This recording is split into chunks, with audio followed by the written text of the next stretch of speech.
And now, Jabroni Studios, in association with Big Herm Productions, is proud to present to you, recording from an undisclosed location in Oakdale, Connecticut, it's Chris Burns, it's Chris Lynch, this is Dysfunction Junction. 2 days late and still is great. We are here. It's a what the fuck week. We got Jason Aldean. We got a kidnapping that may be not a kidnapping. How in the fuck does a toddler... Not even an unnapping.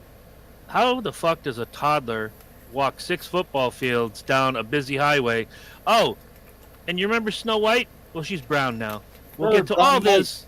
We'll get to all this and much more. But first, let me say welcome to Dysfunction Junction. Fuck yeah. Fuck yeah. My name is Chris Burns. With me is the oldest and tallest dwarf in history, my co-host. He's so old, his social security number is 2.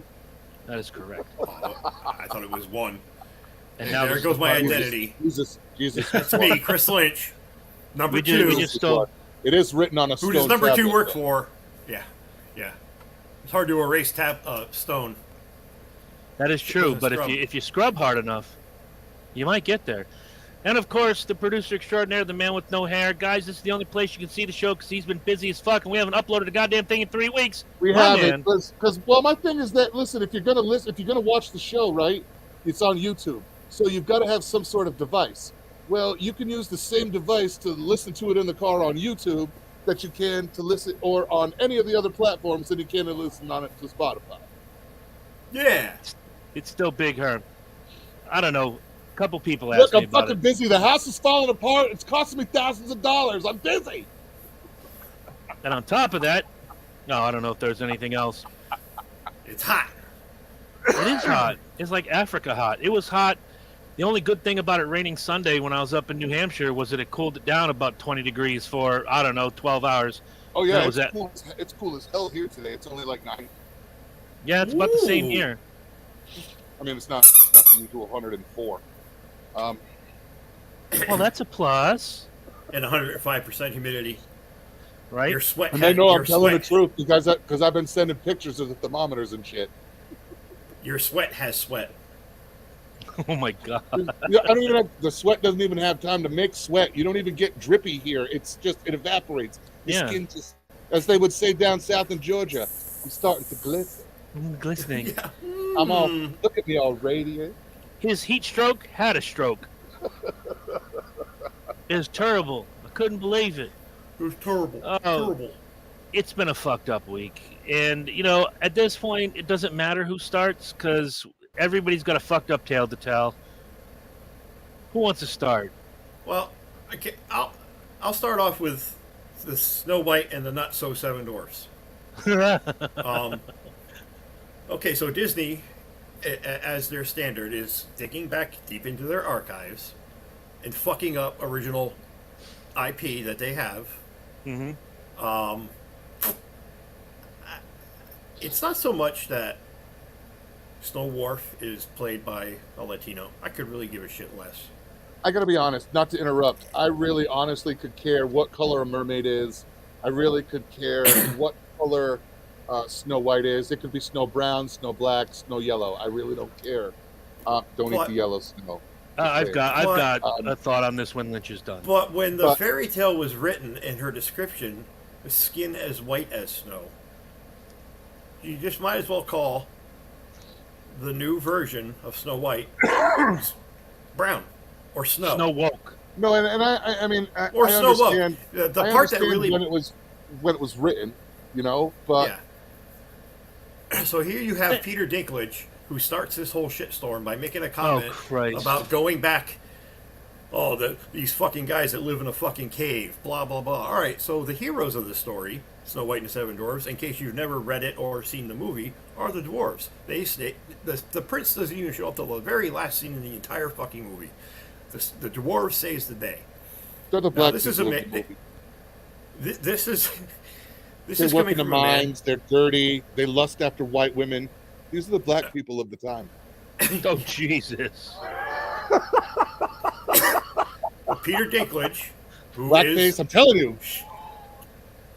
Peter Dinklage, who's an actor short of stature. Francisco. who made, I don't know, a ton of money playing an elf, a dwarf in the movie Elf. He was a dwarf in the Game of Thrones. Mm-hmm. I drink But now, and I know things. yeah. But now all of a sudden, he's bitching that they're going back to the well, so to speak, by remaking Snow White and the Seven Dwarfs. So I saw a very interesting video the other day of a person, another dwarf, who's an actor, whose stance is, you're taking jobs away from people who don't get roles very often. Dwarves don't really get leading men roles. Peter Dinklage did break some barriers. He has been in some really good movies where it atypical from a dwarf to be the leading man in a film. Well, this guy's point was, this is what we're made for this, because they're required for certain roles. You know what I mean? Like he gets roles because somebody in the role is short, is a dwarf, so he gets roles when you know what I mean. It worked, and it's same with his character as Tyrion. It was the dwarf role played in perfect because in the story that was the whole point. Is in the Game of Thrones, in his books, he was the midget son that wasn't worth a thing. You know, he was the Danny DeVito of the relationship in Twins. Right. So right. But yeah, no, I mean, like unless you're playing like Willy Wonka, or unless you're doing Wizard of Oz, there isn't a lot of call for for small people roles. I don't know. Oh, sorry, Lynch. Go ahead. This small person actor was making the point where you're taking food off the table for me. You could have 7 actors who are short of stature play the original 7 dwarves. Now, because of woke and because everybody's included, you've got a couple black people. You've got there's a one dwarf in the new Snow White. One dwarf out of 7. So your ratio is pretty low on the actual dwarf to tall people, dwarf to average people ratio. And why do we have to go back and change things just because? The answer is simple. Learned from. Well, ahead, it is I'm simple, sorry. but they still haven't learned from their mistakes of the past. The Little Mermaid was a box office flop. They destroyed the Star Wars saga by sneaking in that woke inclusiveness kind of early into the second movie and blatantly rubbing it in your face in the third film. What third film? They don't the Last Jedi or the Rise of Skywalker. Oh, I don't know that what whole wokeness thing was there. I don't know what wokeness. I didn't see anything. It's there. It's very subtle, but it's there. I'm not going to go into detail right now. It's a different episode. But they just continuously destroy their own intellectual property or acquire other IPs like, Pixar, Fox Animation Studios, and they keep returning back to the well because they're out of fucking ideas. The one original movie they made in the last 5-6 years was Elemental, and it flopped. Nobody's going to the movies anymore. COVID killed the box office.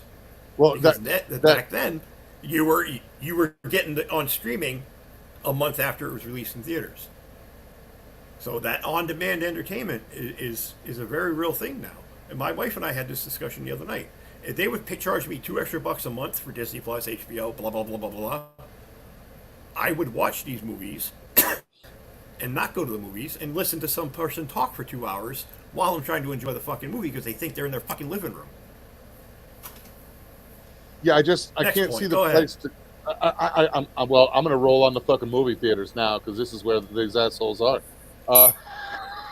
No, I think you're right. Like in regards to I think COVID did, and I know that guys like Tom Hanks are trying to rebirth it and bring it back, but You have to remember that when the movies were a big deal, like especially when we were kids, we were the last generation where like going to the movies was ham. You know what I mean? Like, It was an what did we event. do? It We was an met. event. Well, Chris, what do we do? We met at McDonald's. We all got together. We decided what the fuck we wanted to see. We all hauled ass like a gang, bunch of gang members on the highway to the movie theater. We went in. We watched the movie. We got out. We either went to dinner or went somewhere else or did something else, and that was it. That was the night. But I mean, do you really think if back then, if we had an 80-inch HDR fucking TV and we could save $20 just waiting a month to watch the movie, you think we you think we wouldn't have been happy if we had watched movies back then under today's, you know what I mean? Like, I have an 80-inch screen in my fucking TV. When we used to go to the movies, the house had a 24-inch TV. That was mom and dad's. It was the big one. I think that was the good TV. It had the doors on it and shit. I think that depending on the film, much like I am today, I don't think they've given us very many things to go out and see and be super excited for, especially like you said with COVID. Yeah, it was in the theater for 2 weeks, and it was on whatever streaming platform bought the rights, and whatever, they made money hand over fist, and we got some really good entertainment for our dollar. We did. But you know, again, the last movie I saw in theaters was a 20-year-old film on its 20th anniversary. I can't tell you what the last movie I saw in the theater was. I don't remember. But the point I know I've gone post-COVID. Right. The point I'm trying to make with what to riff off of Lynch. First of all, not that Peter Dinklage is ever going to hear this show, but if somebody wants to hold their phone way down by their kneecap and let Peter Dinklage hear what I have to say, sir, you're not going to get cast as James Bond anytime soon. No one's looking for a 2'5" Batman. Take the roles you can get. And when you take a story, as Lynch said, that when it was written was about a girl whose skin was as white as snow, lips were as red as blood, and hair darker than night. You've basically just told me what the main character is. Explain how Snow White is brown. It's because they want to wokeify everything. And I don't mind that. I don't mind you casting different people. But the question I have is, you know, not everybody's losing their minds over this. I have questions. First question, how would it be if they cast Tom Hanks as Martin Luther King tomorrow? Oh, I'm sure everyone would be fine with it. No one would be fine with it. The outrage mob would lose their shit. How dare you? How dare you cast this historical black man, cast this wonderful actor first. I screwed that up, but he's a wonderful actor, but you're talking about Martin Luther King Jr. How dare you? But we can take every great story ever written and just completely shit on it. Why? Because it's under the guise of tolerance and inclusiveness. Well, I got to be honest. If we're doing Snow White, which is a work of fiction, then it's a work of fiction. All right? Made up is made up. And to me, it doesn't really matter. I don't really care what color or whatever it is. It's the idealism that they squeeze in that's my problem. All right? Now, my response to that is, when doing a Martin Luther King movie, from my point of view, at that point, it's historical. Trying to be a historically accurate film. So in that point of view, I would have, only because it's not historically accurate, having nothing to do with woke. If I was a black person, my issue would be that he was black and it's a historical film. And a historical film should kind of run more towards the documentary side, where it's as close to real as possible. But, you know, if they made Tom and Jerry... you know, if Tom was the mouse and Jerry was the cat, I still wouldn't give a fuck if a giant ass mouse was chasing the little cat. My problem is simple. It's a the Grimm brothers. The Grimm brothers write this fairy tale. They're long dead. I was just saying, first of all, it's not even American originated. No, it's German. They're all German fucking stories. Everything we own is they can't even argue for their own intellectual property. This is the character I wrote. I created this IP, which I'm sure nobody knew what IP was in the 1800s when they wrote this shit. Right. The film was made. The first film was made in '37. The animated. Yeah. It's somebody's IP. You don't just get to go in and go, you know what? We got 7 dwarfs. I'm going to cast Shaquille O'Neal, Charles Barkley, Andre the Giant, Snow White, and the 7-footers. Well, Right. we need to include everybody. How about you write the fucking story? I don't care what she looks like you said, but it's somebody's intellectual property. That's what people are getting mad over. You don't just get to change. Would you go to the Hall of Fame and change Babe Ruth's number? No. Well, no. And I get exactly where you're saying. And I'm going to revert this to cooking. All right. There's a dish where you make a dish, and there's a known dish, and you make it right, and you make it exactly how it's supposed to be. All right. When you change anything in the recipe to deviate from that standardized recipe, so instead of putting in roasted red pepper into the stack, I put a portobello mushroom into the stack. So instead of it being something beef, it's now something beef a la maison. Okay, so now it's of the house. All right, and even in cooking, you give the nod to the original, and then you let them know, hey, this isn't exactly the thing that you've eaten 400 fucking places and right. love. This one's a little different. I think that's where they need to go when that, like, it's you need to tell us it's the remix on the bottom. Right. How many of you guys in the 90s saw the film 10 Things I Hate About You? Yes. It was an adaptation of Shakespeare's Taming of the Shrew. Right. Can you imagine without that bastardizing the stories? Oh, I couldn't. No, because Rachel Levine and Leah Thomas would. They kept, even though the characters are named differently in that movie, every single role was played right exactly the same as it was in the movie. They added a little comedy. They added modernality. Words, modernality to the way that it was communicated, and there was no doth and these and yos. But they didn't come out and call it. This is the Taming of the Shrew. No, because technically it wasn't Taming of the Shrew. It was, Roxanne was not Cyrano de Bergerac. We all know it was Cyrano de Bergerac, but they didn't call it that because that's not it. If somebody, and a lot, I like the fact. Well, I don't like it, but I think it's slick that they wait. And they take these old, and Disney owns a lot of the, like Lynch said, the intellectual property. Little Mermaid, Snow White, Pinocchio, this, that, and the third. You're pretty slick taking this IP and going, and especially Disney, who are woke as fuck right now and losing money hand over fist because of it, saying, you know what? We'll make the Little Mermaid black. I have no issue with that. Other people do. I don't. But Snow White is slightly different because her name is literally Snow fucking White. Now, if that character were called Brown Sugar, I don't have a fucking problem.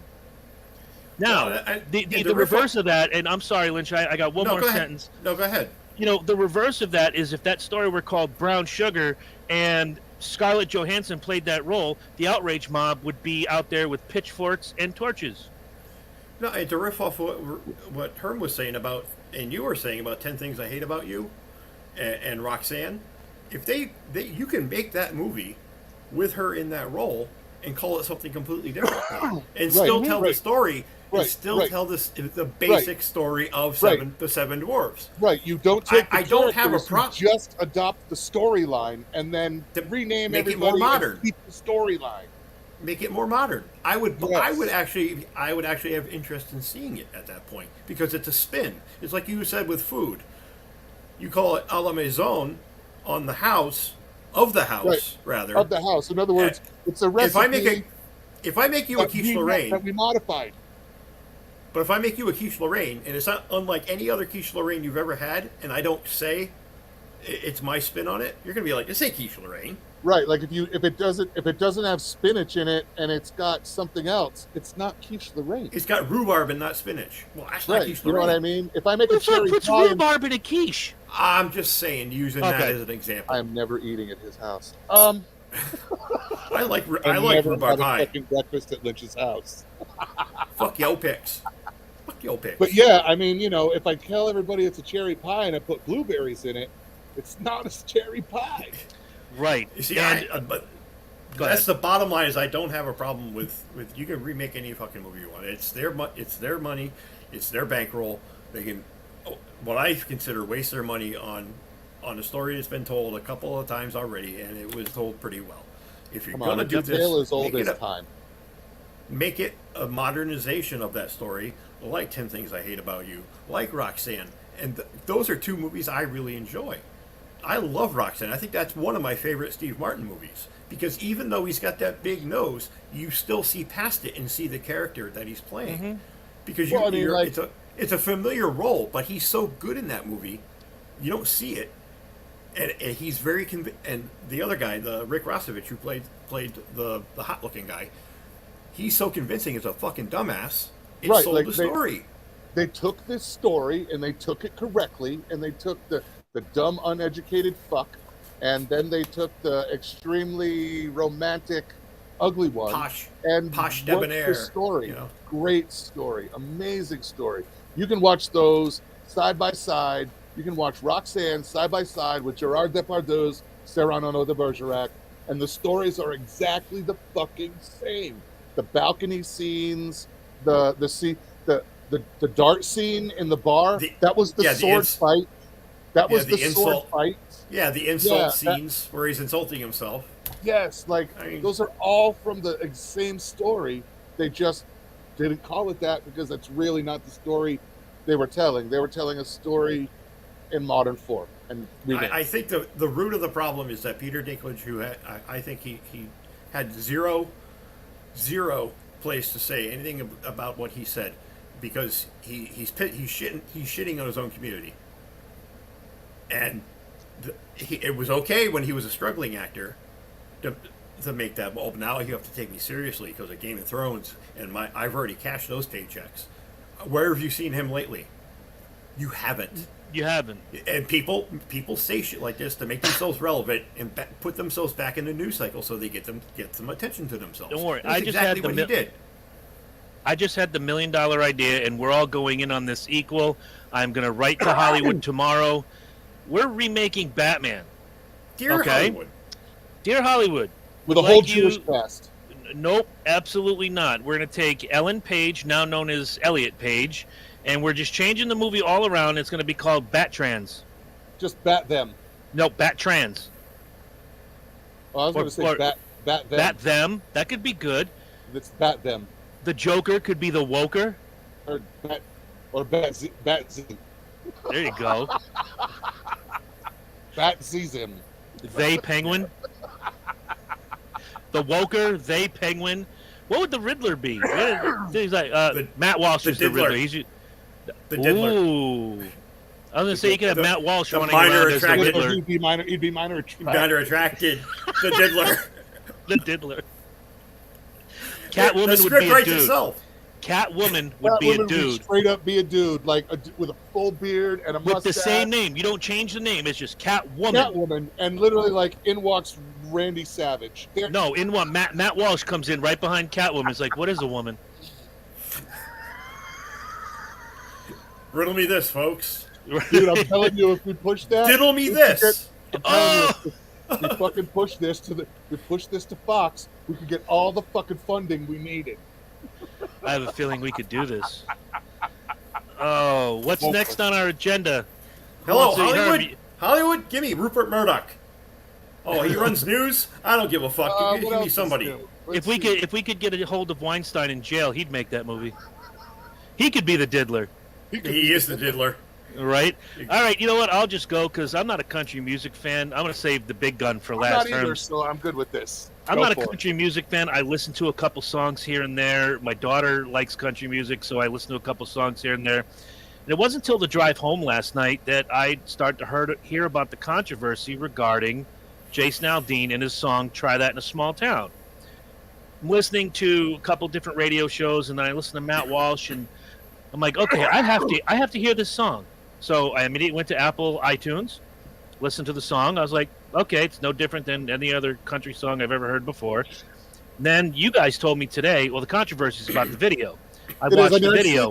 I've heard some shit over the song, but then there's a lot of controversy about the video because of some of the images. The beauty is we've all watched the video, and it's no different. It's no different than the video for, say, Cult of Personality in '88. No different than any other video that, I don't know, Rage Against the Machine has ever put out. Pick any YouTube video that you want from Ireland. Pick any YouTube video you want, throwing bottles, bombs. I was introduced to a song yesterday where in the first 5 lines, this young lady, and I quote, "My coochie pink, my booty hole brown." Nobody's saying shit about that. But Jason Aldean writes about, suburban bumfuck Georgia or whatever, and everybody's losing their mind over a video where all he's doing is showing you, not you, I'm painting with a broad brush here, showing you your misdeeds, and that wouldn't fly in a small town. Well, right, and everything you're seeing that's going on in the video and the whole purpose behind the song is those are all things that are happening in big cities. Mm-hmm. Exactly. All right, those are all things that are happening in big cities: Chicago, LA, Miami, New York. So that's the point of the song: is that shit might fly in the city, you get away with it, but we don't let that happen. We're a little different in a small town. We're community minded, and we don't punch old ladies and carjack people. Right. I mean, like that's the beginning of the song. Like the hardest part I could see of the song is, it comes on and talks about carjacking an old lady, robbing a shop owner, sucker punching someone in the mouth. I gotta be honest. I know a lot of rednecks, and some of y'all will sucker punch a motherfucker in the mouth. So the first line I gotta take issue with. Y'all will throw hands first. All right, that's true. Hit it, Lynch. But my thing is literally is the fuck around and find out. Right. It's so they come up with all these ideas right off the beginning that specific crimes. No crime of anything specific. Crimes. All right. Didn't mention drugs.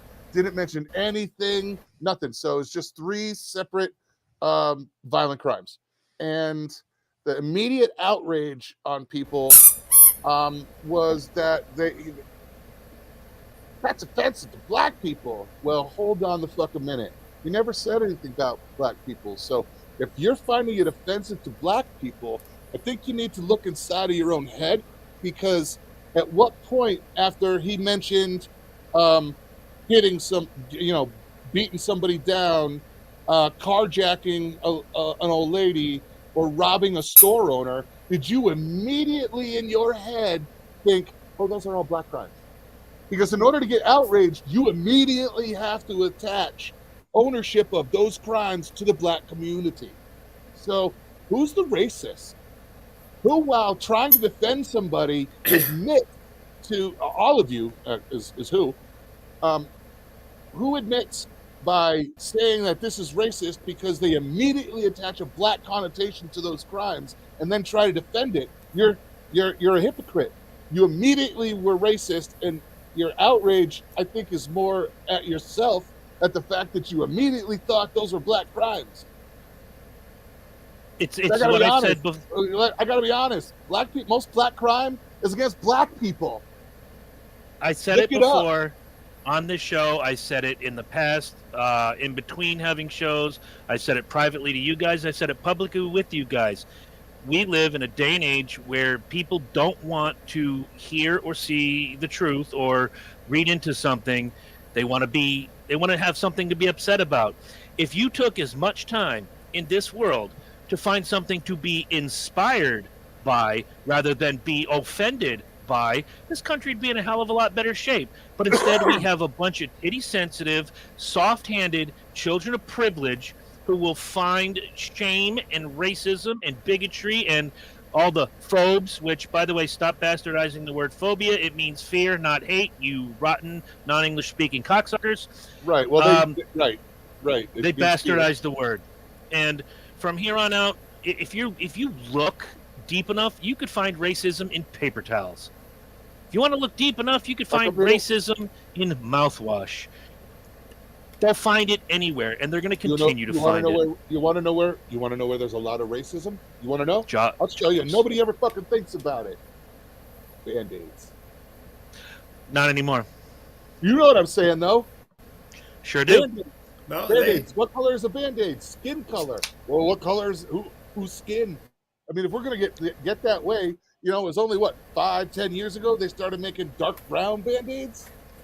Nobody fucking lost their minds when Band-Aid came out with new Band-Aids to match skin color, but also nobody freaked out when Band-Aid only made one color. I mean, Grumpy, what do you got? Anywhere you want. Yep. Again, I go back to manufactured hatred. It's manufactured outrage. I mean, and that's where the critical race theory comes into play, because if you're black or of a minority, of any minority, you're oppressed. Which is basically, for those of you who don't know what critical race theory is, that's the scholastic highlights version. You're a minority? Oh, you're already oppressed. You're oppressed right from the chute. No, you're not oppressed. Everyone has the same opportunity as me, Herm, Chris, anybody else on the planet. It's what you make of that opportunity, and whether you come from a home that inspires that. And there's a narrative that goes through with, and a couple people will say it,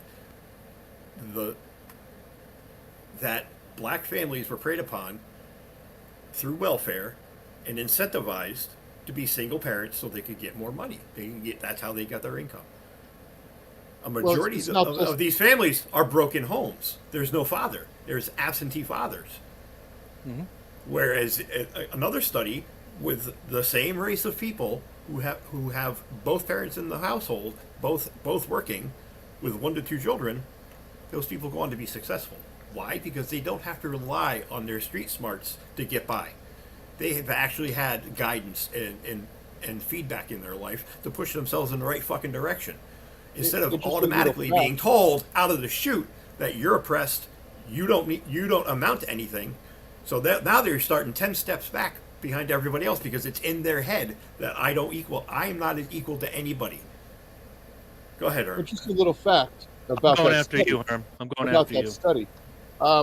They surveyed the numbers and the breakdowns on single parents and single parents being a single mother home.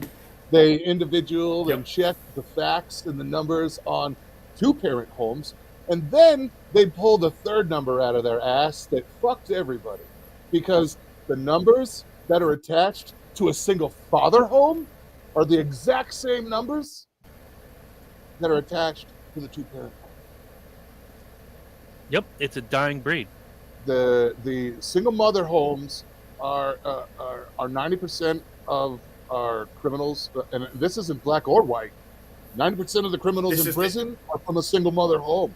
Without a father's authority, it doesn't happen, and that's where it comes from. It's dad's authority as that makes that happen. But the sad part of that percentage is that a disproportionate amount of crime is committed by black people. They commit 50%. They commit over 50% of the violent crime, not just guns, violent crime, disproportionately for a small percentage. They're a smaller percentage of population.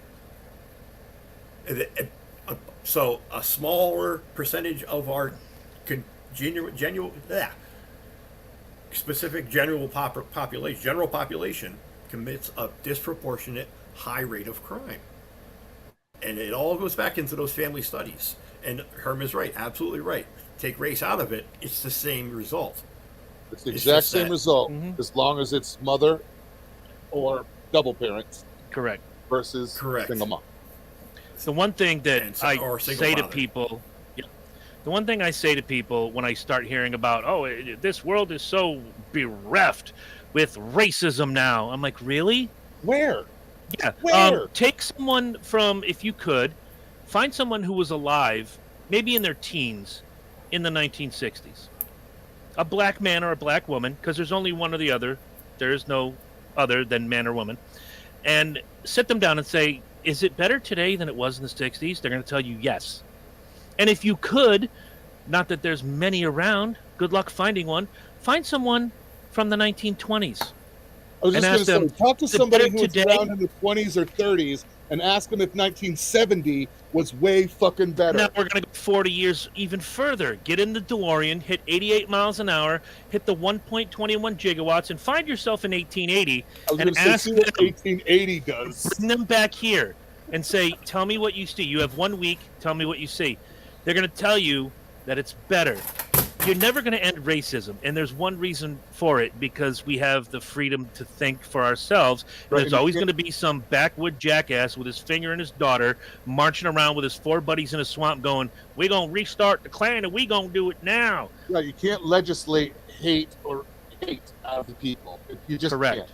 Can't. And if you try, it gets worse. Sit down. Anyone who ever wants to say racism is so terrible now, no, it's created, much like Lynch and Herman both said at different times during this particular segment. Sit down and watch a video from 1963 and tell me racism is worse today than it's ever been. Just watch the fucking cartoons we grew up with. Mm-hmm. Or watch the 2 kids from Alabama trying to get into the school, and the governor of Alabama tried to stand in the way.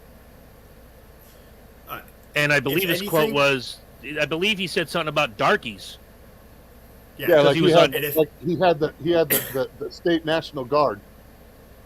If anything, during what was that thing in the 90s?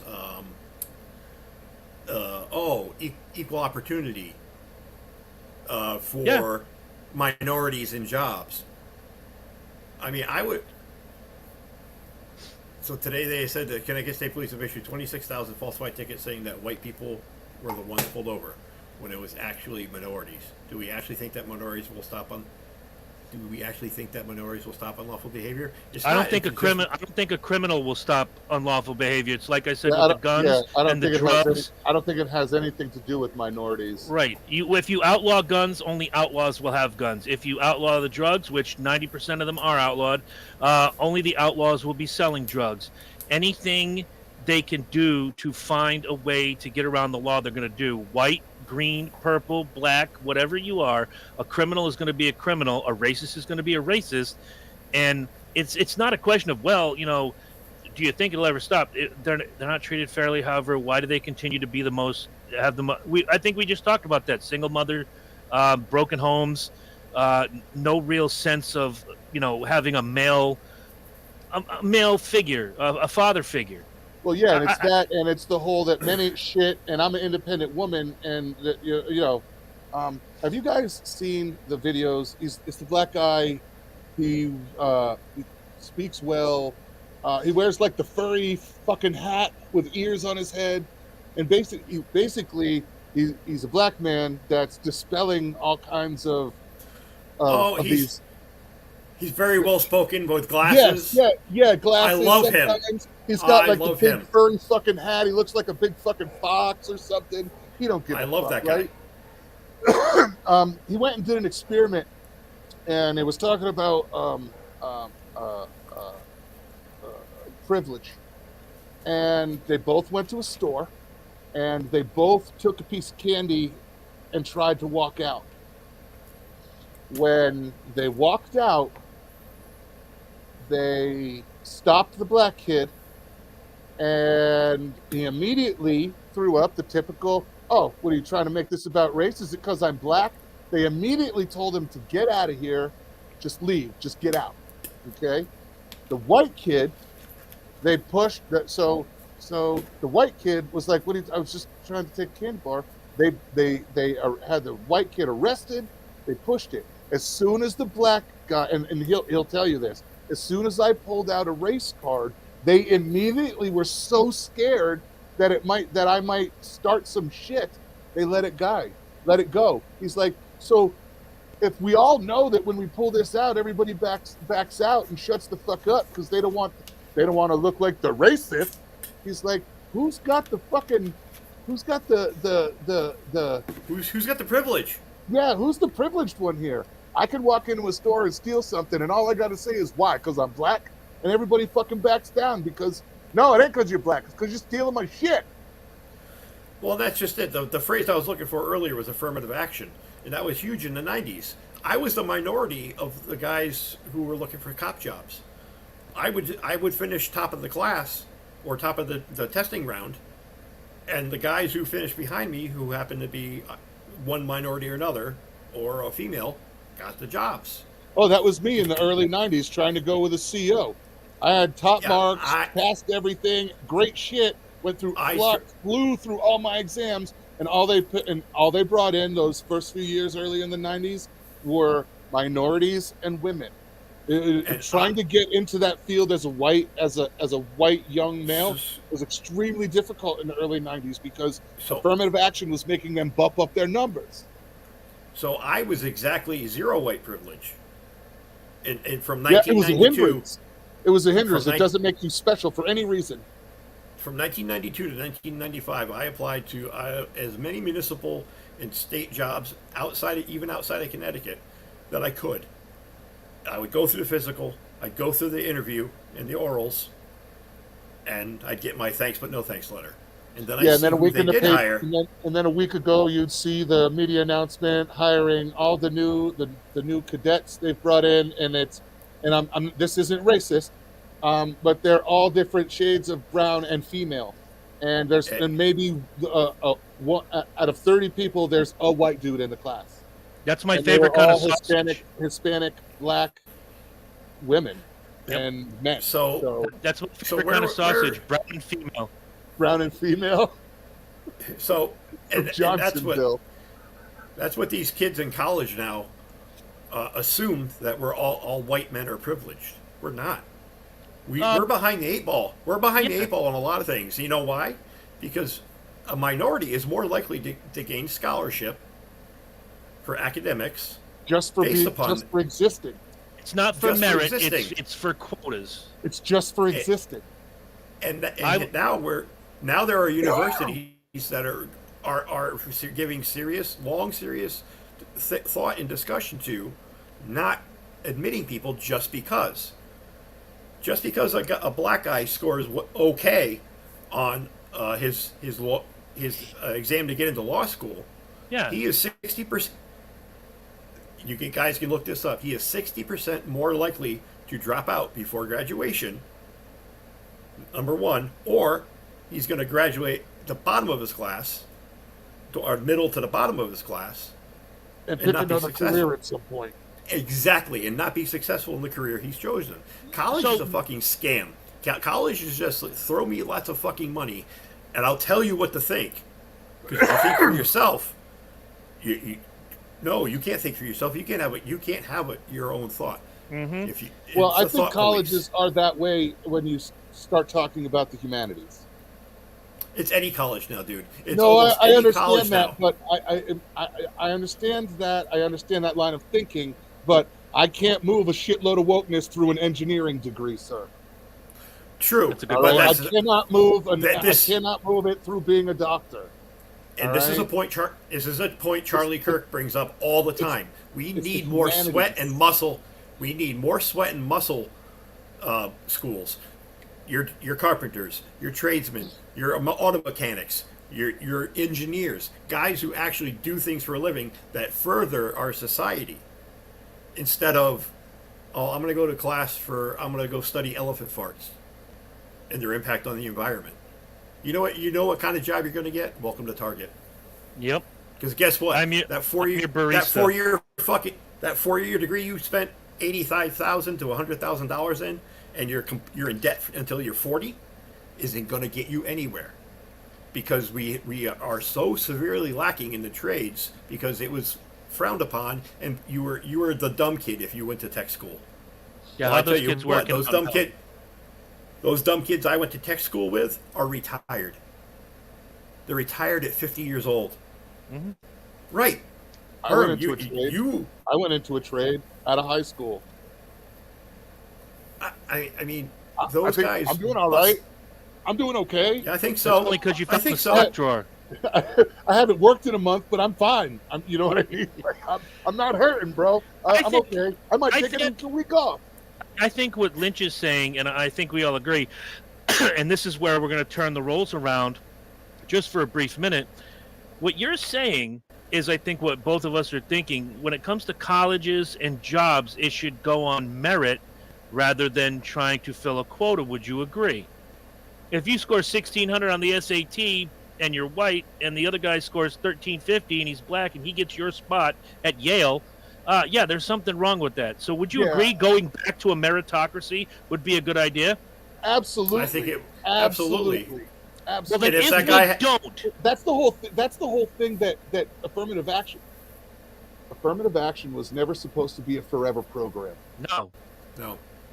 Affirmative action was started 40 years ago, right? And the way the system was supposed to work when it was implemented was they were supposed to use affirmative action to increase the minorities within that system that are in the system, and then in turn those educated, learned minorities would raise more educated, learned minorities that would want to go into those same fields.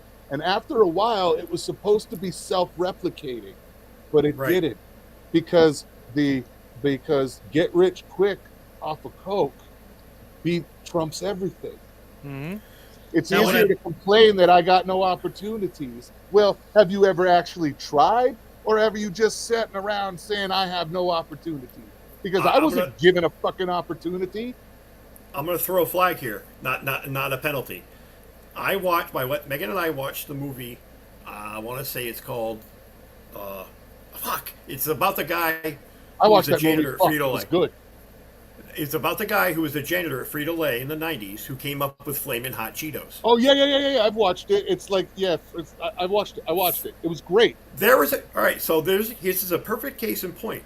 This guy, in his 20s, ran with gangs, dealt drugs, fenced stolen property, until he couldn't. Until he got his girlfriend pregnant, and he had to figure out something new. And he had to figure it out. He had to figure out what the fuck to do next. So his homeboy, who was a gang member, got him a job at Frito-Lay as a janitor. And guess what? He found passion and desire to learn. He was a smart guy. He was just using it the wrong way. That guy was using it for evil.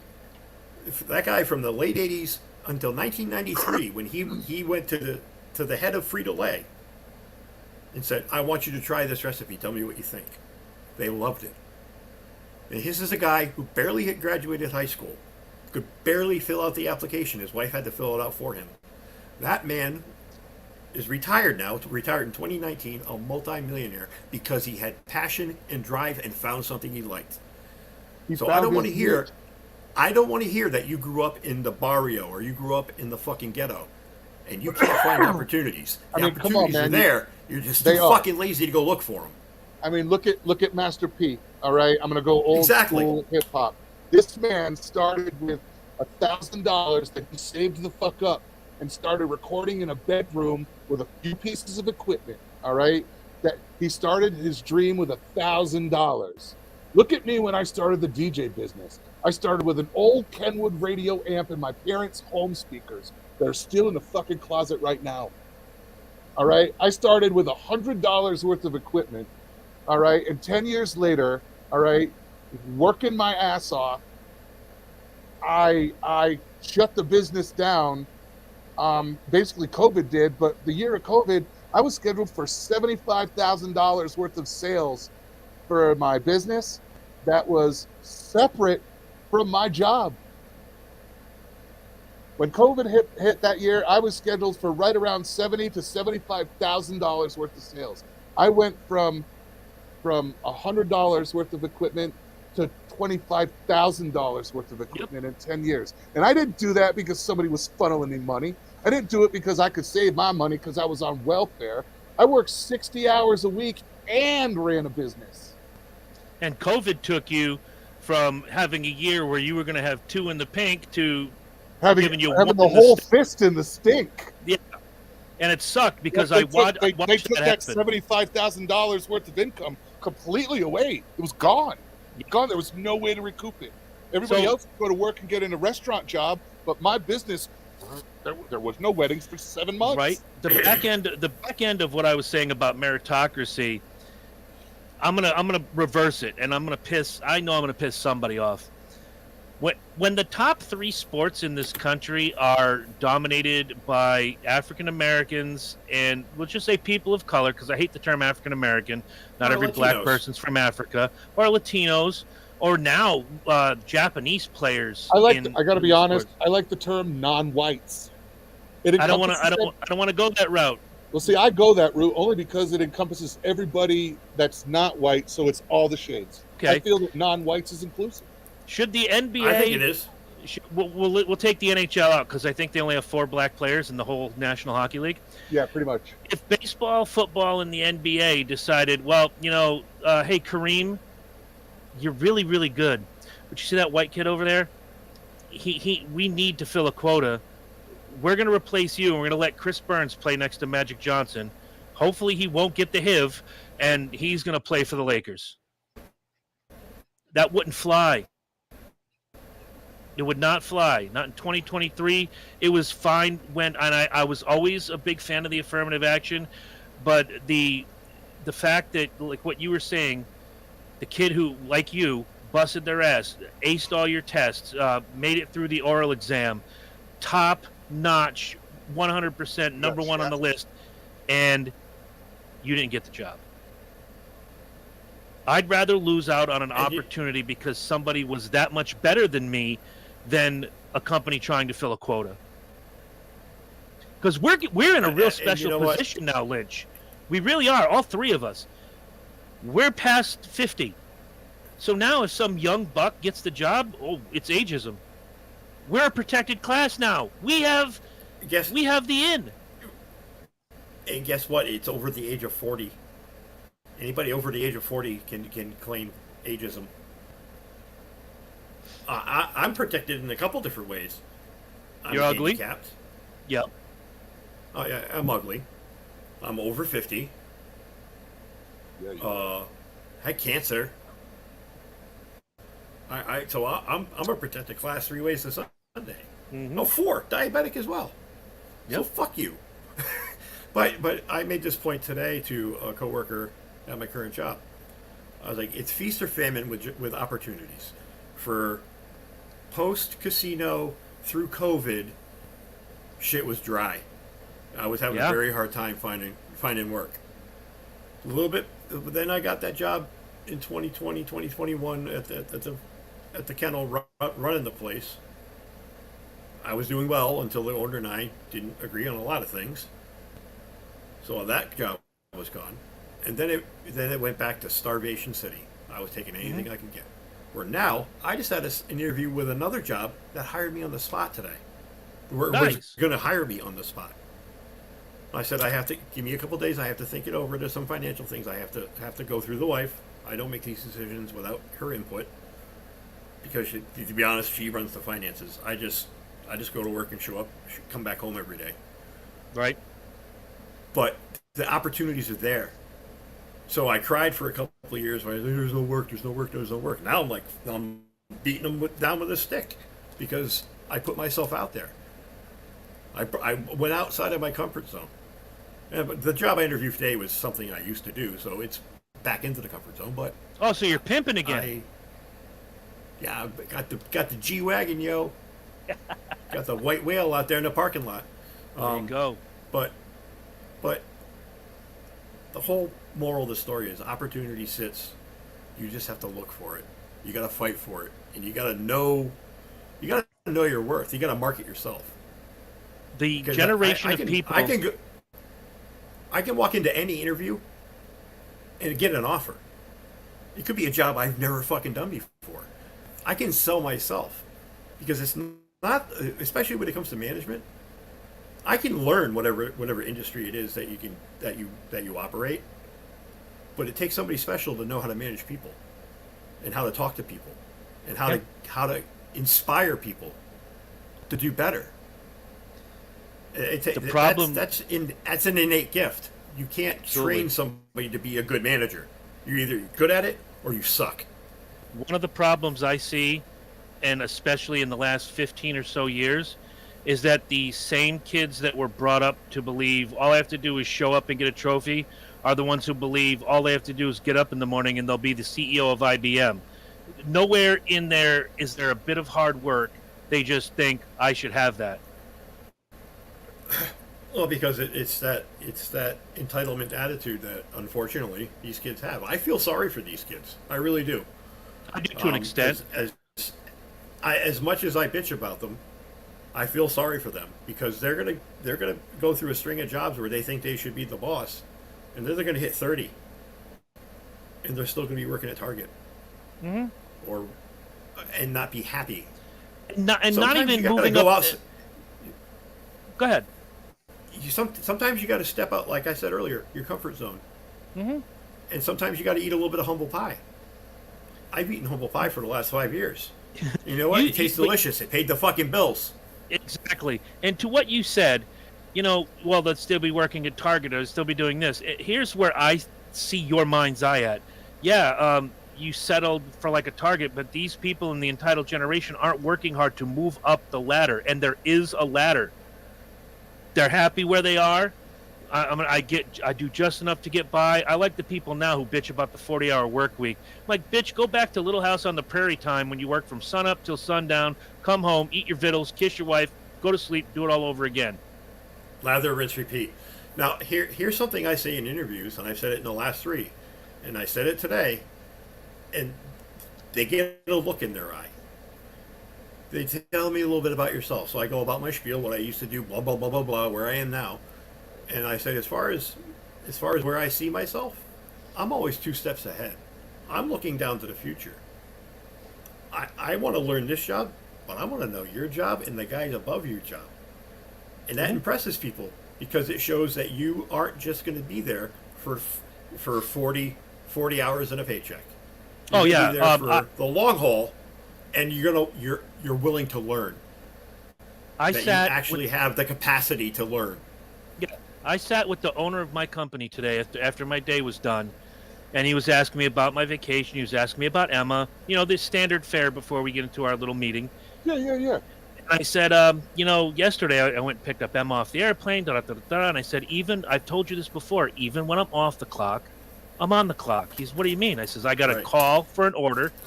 I said, hey, text it to me, and I'll make sure it's ready. I'll have it to you first thing tomorrow morning before I hit the road visiting clients. You will? Yes, I will. Another client called.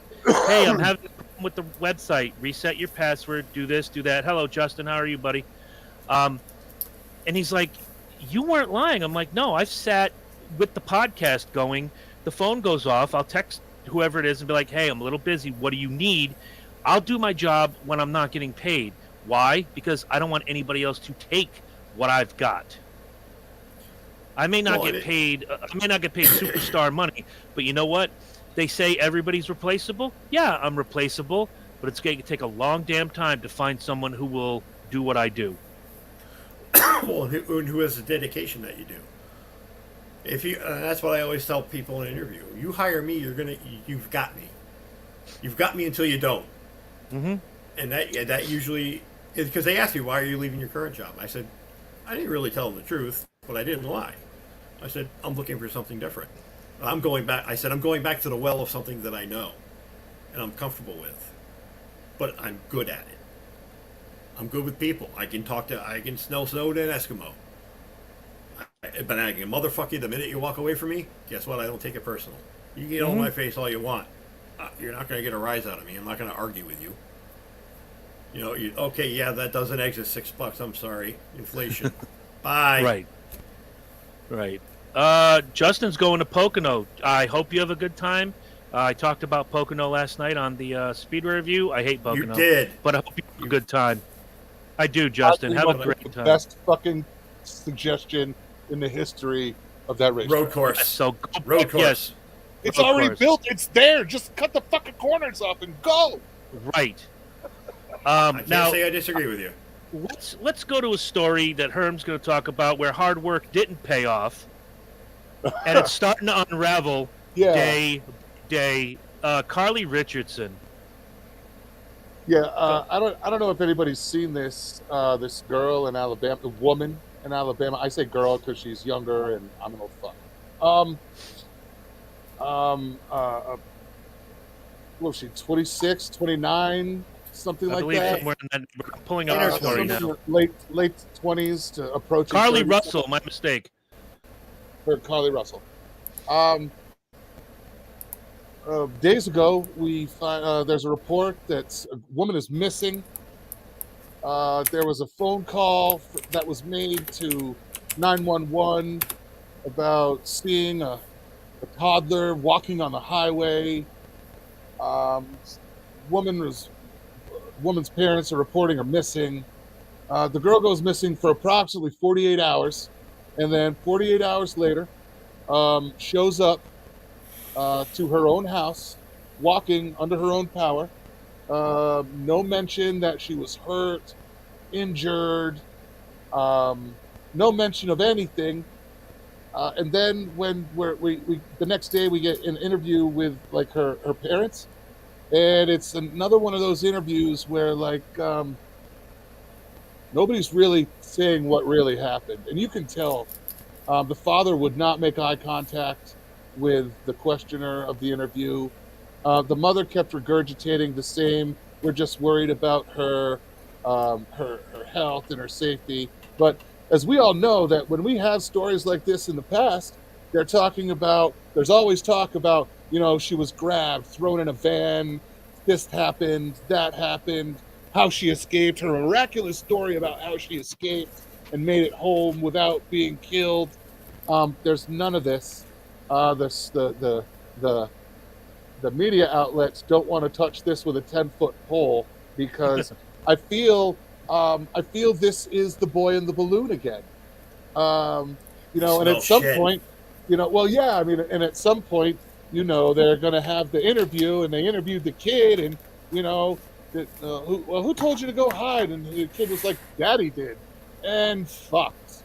I feel that that's going to happen again. We have a mysterious toddler on the highway walking around in broad daylight. Nobody else on the highway even mentions or called or said that they saw a toddler.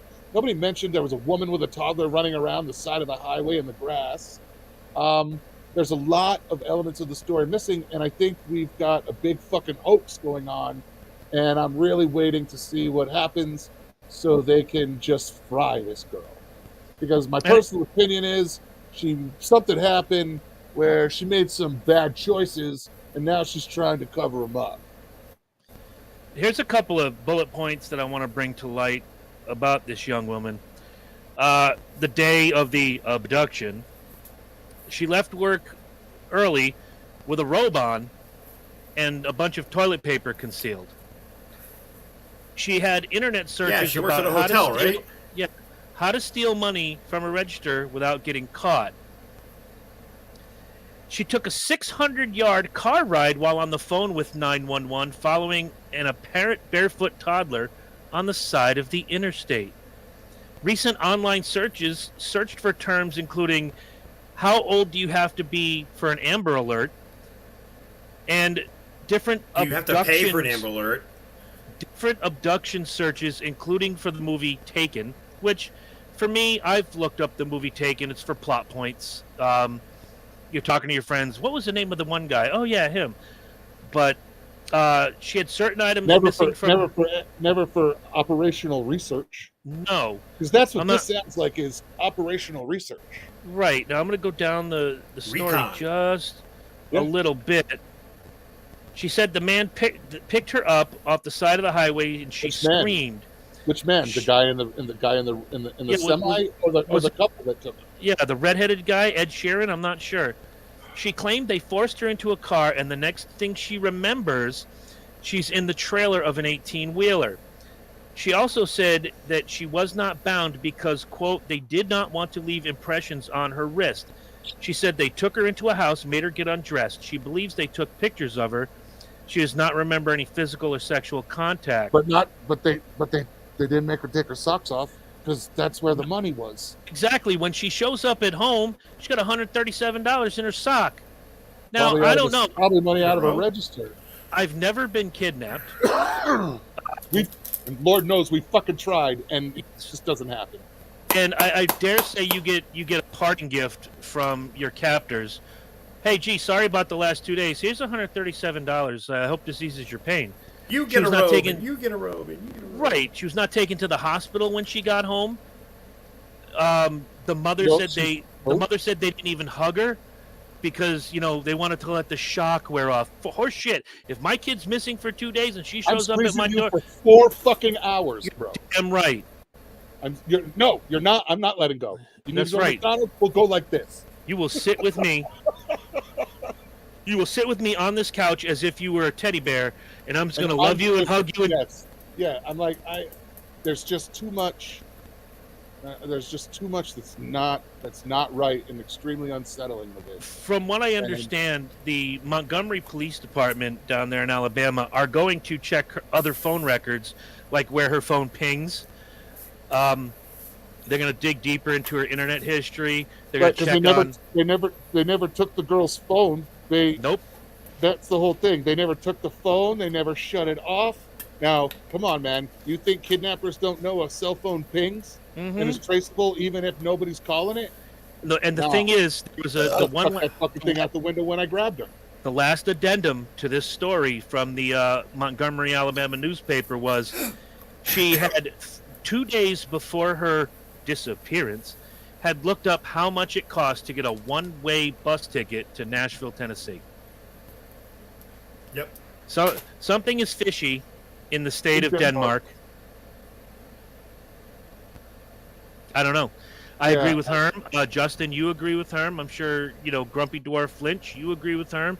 Yep. This story has more holes in it than the frickin' Polish Navy.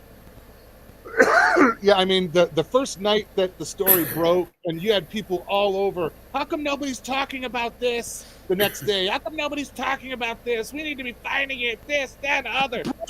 Her brother went on TikTok, not on the national news. He didn't put up a missing He didn't call any media outlet. He thought TikTok was the way to get it out. Yeah, my sister's been missing for 15 hours, and the national news is not picking it up. Oh, gee, I wonder why. Because, whether she's a black girl or a white girl or whatever, there are way too many holes in this story. That's why the national news didn't pick it up. And you mentioned Elizabeth Smart earlier. Yes, she was a white girl, but when in the middle of the night your child gets abducted from her bedroom, yeah, that's national news. A grown-ass woman missing for 2 days, maybe she's, having the baloney pony slapped upon her by her boyfriend. Even the police were like, there's not much we could do. She's a grown woman. Right. There's no evidence of a crime. We've just got evidence that you don't know where the fuck she is. And I believe when you're as old as we are, over 21, I think, it has to be a minimum of 4 days before they'll send out a silver alert. Yeah, it's got to be right, unless it's like, under a normal person. Like normal person, yes. If it's my father with dementia, it's immediate. It's the same as a child. But this is a woman that had her phone with her, was driving her car and was doing her thing, and grown-ass woman. And we can't go wasting resources just if she decided to, disappear for the day, because people are allowed to do that. Right. A girl that used to work at the casino, who had some mental health issues. She would get suicidal often, threaten to kill herself. She'd take off for a week at a time. Had a bunch of different alerts put out for her. They eventually find her. Her mind goes in a different direction, and then, instead of helping her and getting her help she needs, she threw herself off the garage at William Son. So, God bless her. But, when it comes to a grown-ass adult, if you can't get it. Yeah, and the people that are actually missing because of foul circumstances, yes, you should look into that. But like I said to someone the other day, should I call 911 because, some kids are outside blowing off fireworks? I'm like, no, that's not an emergency. Call the main desk. 911 is, my grandmother just fell down the steps and broke a hip. The house is on fire. I accidentally sawed my leg off. Emergencies. Right. Emergencies. Not kids blowing off M80s in the fucking parking lot next door. There's a black family cooking meat next door, and it needs to stop. It's an emergency. We are white vegans. That story is still Hello. my favorite. 911. My load Somebody of African stole- ham is missing. Yeah, I mean, Somebody like real emergencies, like call up, like no, like the black people call with real emergencies. Yeah, what's up? Listen, there's white folks next door, and they doing some horrible ass things to some chicken. Okay, Yep. you need to send somebody right now. Not everybody can be Mark That ain't chicken Wahlberg and and biscuit. call 911. Hello, 911? Yeah, somebody stole my teddy bear. Hello? Hello? Yeah, somebody stole a teddy bear. Hello, hello. Hello. Yeah, when I'm you put waiting, the- and I'm when you sure put the as these cookie days. back, you put someone and- back in the wrong place, then we're a little fucked up. When this story, as it grows and develops over the next couple days, and Candace Owens did a great job covering the same newspaper I just read today. This is going to blow up, and it's not just going to take little Miss Russell down. The parents are going to go down. The brother is probably implicit in all of this as well. This is, unfortunately, a non-famous Jussie Smollett. Yeah, I This feel there's this is a situation non-famous that's Bubba Wallace. created. Yeah. I saw a garage door pull down. Racism. Everything after the fact, after the crime, is exactly the same. Nobody wants to talk about. Nobody's mentioning what the facts of the case. They're just talking about her taking care of her mental state, and I don't want to be her mental state and trying to get her settled down. And I understand that, but there's a lot of info missing, and not info like, well, that's from like the police department where, well, the investigation is still ongoing and we're not sure exactly how to answer that question just yet. So we'll have to wait to see how that plays out. There's literally nothing. There was no mention on the news of a woman being taken. There was nothing about none of this. The media is not biting on this story for one reason and one reason only. It has nothing to do because it's got all the elements. It's got all the elements. A white guy. It's got a child and a toddler. It's got a minority woman being kidnapped by what we'll assume because is white people. It's got all of the buzzwords to push it. Right. I think Prince Harry's one of them. They did say a tall redheaded man. Right. You know what it's I mean? Like Sheeran. There's only two in America. Instead of tall redheaded man, I'm just gonna guess he was white by that. I'm just saying. He's not Sinbad. Too many Mexican redheads. That's what I'm saying. Like, I don't know. I mean, there's Mexican redheads out here all the time, but they've got that, like, they're stripper red.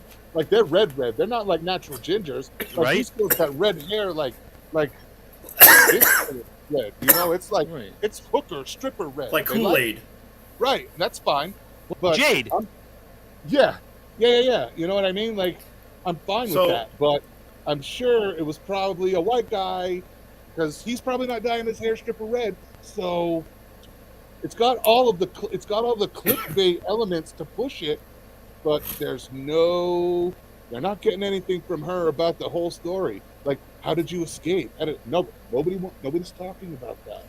Shouldn't there be some? I mean, because we've heard it, women that were attacked on the side of the road and thrown into a van when their car was broke down and they managed to escape, and we hear about the miraculous escape. There's none of that. None of that. Yep. Are there any There's casinos near how where did she you is? make it through? There's nothing. There's very little contact with the media or anything, and it's a hoax. We just got to see how deep it goes. See, because I'm thinking of a couple different scenarios that probably went down. One of her friends said, "Hey girl, what are you doing this weekend?" "Nothing." "You want to go XYZ with me?" "Sure, but I ain't got no loot." "You know what? I'll just steal some." And we'll end up, I don't know, at a casino, nightclub. And that would whatever. be Wind Creek Resort and Casino in Montgomery, Alabama. That's where she was seen leaving with a robe and toilet paper. That's where she lives. That's her. I see where Lynch is going with this. Let's go take a casino weekend. I already knew there was a casino there. I'm being facetious. Oh, okay. I've already done this. I already looked it up. So Let's go out, girl. Gets hooked up with some guy that she probably shouldn't have got hooked up with, or got slipped a Mickey, or a roofie, whatever you want to call it. It has some time lapse, some missing time she has to account for. Calls daddy. He says, Daddy, I'm down the road at the casino. I fucked up. I really fucked up. The $137 is what she had left from what she stole from the hotel. See, this is all the stuff that, all these little details that she's internet searching for, how to steal money without getting away and get away with it. She probably stole a substantial amount of money, or she has been right along. People, dumb criminals leave behind a plethora of what do they call it? An orgy of evidence. Mm-hmm. And there's an orgy of evidence here. It's just that the police are taking their time and going through every little single detail because they're in the story. The reason the cops they're aren't saying completely anything, pulling it apart, little tiny piece by little tiny piece. the reason you don't hear it, big assumptions.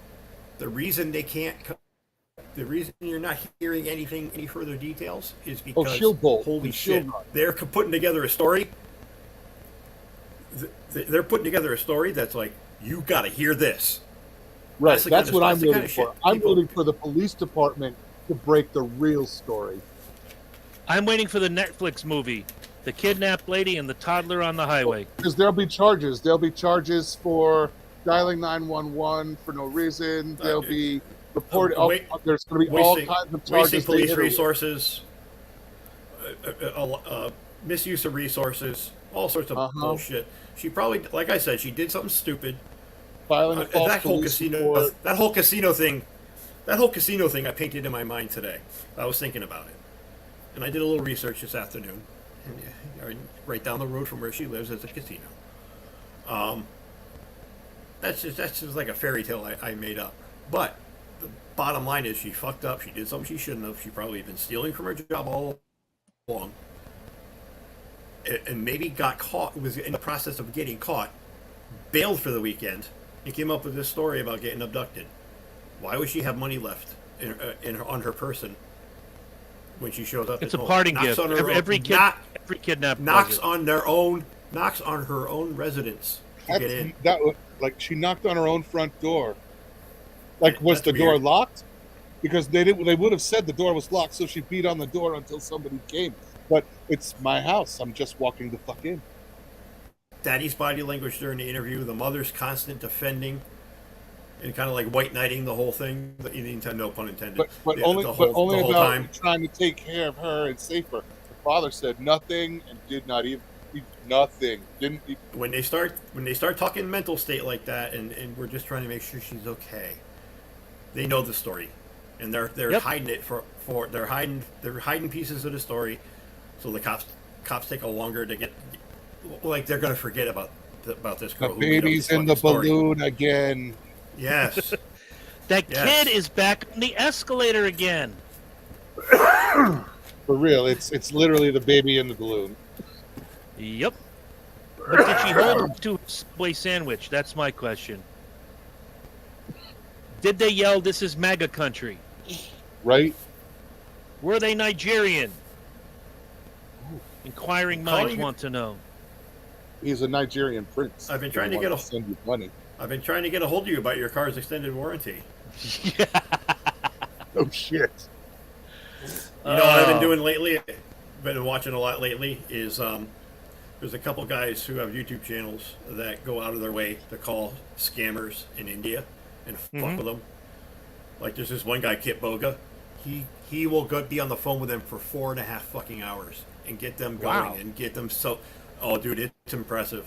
It's very impressive. He uses voice changers. He makes up fake bank sites and gives them access to his his virtual server. Dude, it's amazing when these guys lose their fucking mind at the end of the phone call. I have to look that up. You motherfucker, go cocksucker. Those Indian people are not nice. No, they're not. And they're all named Chuck. Thank you for calling AT&T. This is Chuck. No, it's not, Habib. No, it's not. You tell me your real name, we can get through this. How is the weather in Kansas today? I don't know. I'm in Connecticut. You called me. Or you throw them a fake ass. I love it when they throw them a fake ass invoice number or a fake ass name, and they're like, "Oh, I can see right here you have $349 for an iPhone 11. Would you like a refund? How much money do you have in the bank?" Yeah, you just ask them when they call and start asking for money. If it's ever a bill collector or anything, you just ask them what address you send the letter of confirmation to. There you go. Yeah. Because legally, you send them a letter of confirmation, and they have to fill all this information out.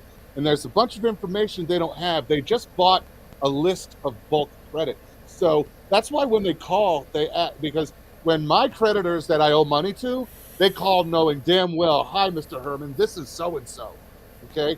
When the creditors that own the bought credit do it, they have to call and ask who you are because they're not exactly sure who they're calling when they're calling a number. So you just, I did it to Jen for something the other day. I'm like, sure, just give me the address where I need to send the letter of debt confirmation. And you can't, because they have to have all these original contract numbers and a whole bunch of stuff. And without it, they can't, they'll never call you again. They'll never call you again. Well, Matter of fact, I had Jen call one. I threatened. About 3 weeks later, Jen gets a letter in the mail from whoever the bill collector was, stating that we no longer own your debt, and it was sold back to whoever the original person that owned the debt before we did. So not even the original person, but like this is like the second or third person they've bought the bulk debt from. And basically they were like, when Jen was like, sure, tell me where to send a letter in the whole nine, and send me a letter with all the information, show me my original contract with my original signature, and I'll pay your money any day of the week. She got a letter 3 weeks later. The debt that we were trying to collect from you has been rescinded and sold back to its original owner. Yeah, in other words, so they want nothing to do with it. It's a gambling. It's a form of gambling for a business. We bought $100,000 worth of debt, or we paid $100,000 for debt, and the debt is $3.4 million. So let's see what we can collect above the 100 we paid. Nah. Yeah. So another game they play is when they call you, they'll say, "Who is this? Who's asking?" That's what I asked. Who are you looking for? Who are you trying to collect? Well, who are you looking for? Who are you looking for? You called me, buddy. Who are you looking for? All the time. You dialed this number. Who am I speaking to? You're speaking to the owner of the house. Now, who are you want to talk to? Yeah, you're speaking to the guy who answered this phone. Who are you looking for? Basically, yes. I've played that. I've done that with. I actually had that happen to me right before we bought our first house. A bill collector was trying to collect on a bill that was already resolved, and I know it was resolved because my real estate agent set us up with a debt search service. Yeah. And they had bought debt. They had bought an old debt, and they didn't realize it was still stale. And they would try to call to collect on it. Yeah. And I pulled the same thing. Well, who's the original? Who is the original debtor? Oh, we don't know. We just bought this debt.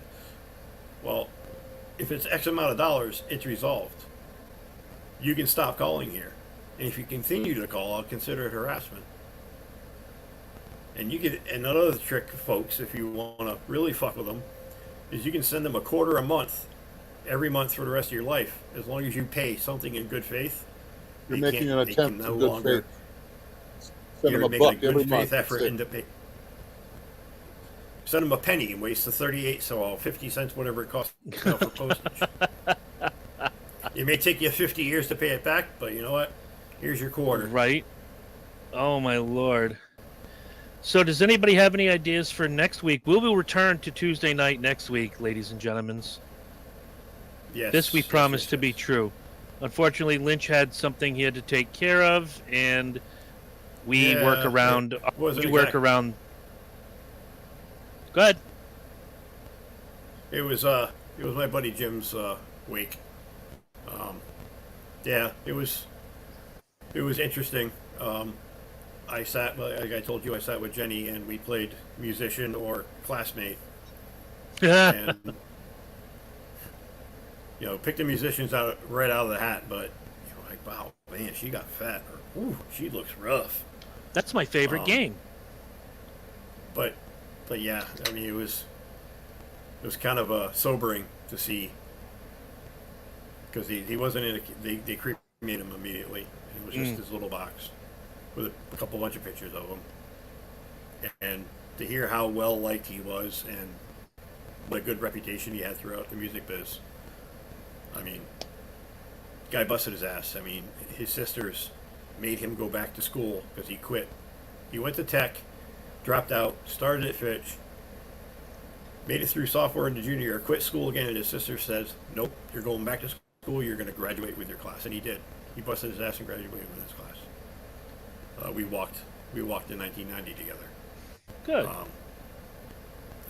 Just a good dude. Just an all-around good dude who touched a lot of lives in a good way. Unlike the diddler. The diddler. Played by Harvey Weinstein from his jail cell. That's right. Oh my lord. Diddle me this, who plays Batman, or Bat Trans. Bat them. Bat them. Bat Trans. Bat them. But wait a minute. But Bat Trans. No, I'm Bat Trans works. Bat Trans works with the lyrics of the 1966 movie. Bat Trans. Bat Trans. Jesus Christ. And see, Robin can still be Robin because the name is gender neutral. That's right. That's right. This just gets fucking better. And that's my favorite superhero too. How'd I miss that? Robin, so, the name is gender neutral. We don't know. Like I said, the shit just writes itself. We don't know what they are. Go ahead. We don't know what they are. Lynch, go ahead, buddy. Lynch? The shit just writes itself. I mean... Oh, yeah. Ideas just come. So if Bat Trans is Bat Trans and Robin is gender neutral, I think we filled all the inclusionary holes. We have. I think Who was the biggest villain in Batman? I don't mean like the Joker was the biggest, but now we have the Woker. But by stature, who was the biggest, beefiest criminal Bane. in the Batman world? Bane. Played by Peter Dinklage. Yes. Yes. Yes. Give him a Band-Aid in a Hulk suit. Give him a Band-Aid and a thimble for the mask. I was gonna say, and put 2 mini donuts on his ears and call it good.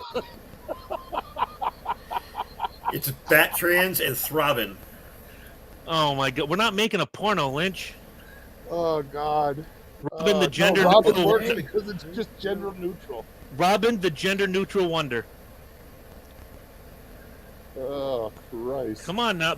Robin the non-binary wonder. All right, come on. Hollywood ideas just keep flowing. Yeah, they want to talk to you. We need some funding. We need funding now. We need funding now. Give me half your shit. Yeah. Right? Can I talk to James Cameron? Make a movie. How about Christian Bale? Is he available? You here to make a movie? Oh, he's got a lot of money. He just wants to spend it on. You here make a movie? Housekeeping. Housekeeping. Oh my God. We will come up with a topic for next week. Who knows?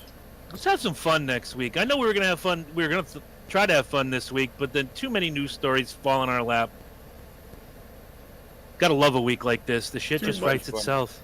Too much crazy all at once. You're right. Hold on. I don't want to leave yet. Give me 1 second. Maybe I have to. Am I the asshole? Perhaps that wouldn't be a bad idea. I know if I told my daughter that, she'd want to join again. That or fucked up. We could do a fucked up list. What? How fucked up? Yeah, though? we could do it. I don't know. We'll figure something out. It's the three of us. I don't know. We could come up with something. I don't doubt that. Not one bit. Just wait for an idea to flow. Why won't it play?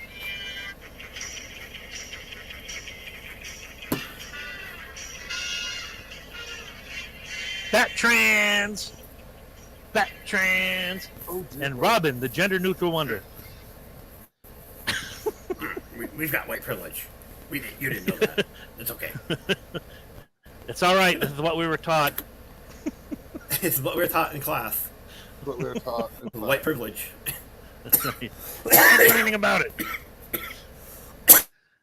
Oh, yes, very funny, very droll. It's just there. Whimsical. Whimsical, Oh yes. my god. All right, there's a question for you before we leave. If you had to cast the live action version of Beavis and Butthead, who would you cast? And you can't use the two race car drivers I call Beavis and Butthead, Keselowski and Logano. Justin Timberlake and Keanu Reeves. Not bad. I would have Neil Patrick Harris as Beavis and Benedict Cumberbatch as Butthead. That would actually be pretty awesome.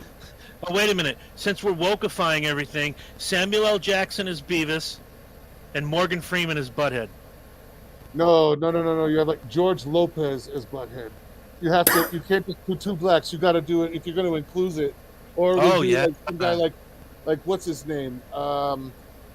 Fluffy. We need a Mexican Fluffy trans would person. work. Or what's his name? The comedian guy from the Hangover movies, the Chinese guy, the Oriental guy. Ken Jeong. Yeah. He could play Butthead. But did you die? So we could have some fun with that shit. We could make Mr. Anderson like an old Hasidic Jew. Ooh. All right. So Ken Jeong is Butthead, and Ben Shapiro as Beavis. Who's Todd? There you go. Jason Aldean. There you go.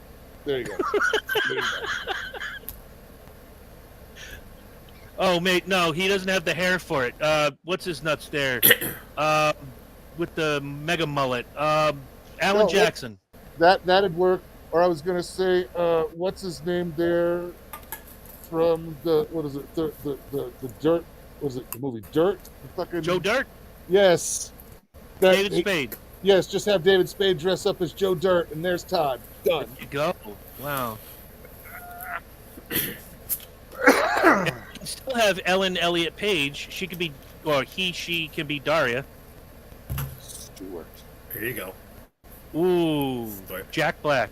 Jack Black would be Stewart. Yes. I feel that, yes. All right. See, we're casting movies left and right. Arlie Ermy is Buzzcut. Is Buzzcut. The gym teacher. And I'm trying to think we could have like Michael Dreesen. Gross. Michael Gross from Family Ties could play the teacher. Ooh. You got everything in there. That's a good one. Nice. Nice. We're in burrito today. Yeah, we are. Wow. Yeah, we're in burrito. We should take 2 days off all the time. Oh, that's good shit. 50% of the time it works. Right, no. All the time. All the time. All the time. 50% of the time it works. 100% of the time. Sex Panther. Sex Panther. That's right. Very pungent. Yes. It's burning my nostrils. I was gonna say it's burning my nostrils. It's burning my nostrils. Mr. Bergen, you have a massive erection. Mr. Bergen, you have a massive erection. No, it's the pleats in the pants. It's the pants pleats. I finally got to hear all the lyrics to Boats and Hoes, and if you haven't, look it up on iTunes. It's hilarious. Great. It's great. Oh. It's a great song. Just the stuff you hear in the movie is the tame shit. Oh my shit, that's hilarious. Yes, when you actually listen to because the bit they put for the video is the tame part. It's the rest of the song that's not in the movie that's really fucking. It was hilarious, absolutely awesome. Fucking funny. All right, ladies and gentlemen out there, put my balls on your drum set. Well, my drum set's a guy, so that makes you gay. I'm on a boat, motherfucker. Fucker. You guys are killing me. All right, kids. Yeah. Until next week. Somewhere in the distance, those drums will start playing. I think I hear them. There they are. There they come. So we're going to have to figure this out for all you fine folks out there.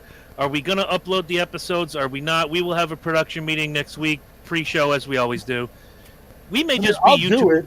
I'll do it. It just seems like just a repeat. If it was the only way, but it's on 3 different media streams. They can. Nobody has to watch the video. We can just. We will have the final decision next week for you, the people. All right. So for Big Herm, for the OG of all OGs, don't tell Peter Dinklage he's the OG dwarf. And for Turd Ferguson, we say thank you, fuck you, see you next week. Has anybody complained yet? 2, that's about it. It's a funny name. Judgment falls upon you at first light. I'm the hand of God. I'm the dark Messiah. I'm the vengeful God.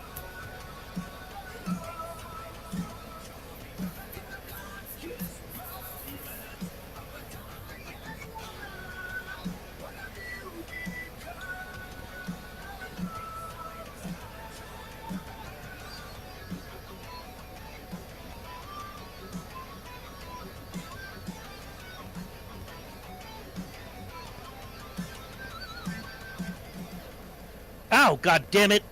I think Peter Dinklage just bit my ankle.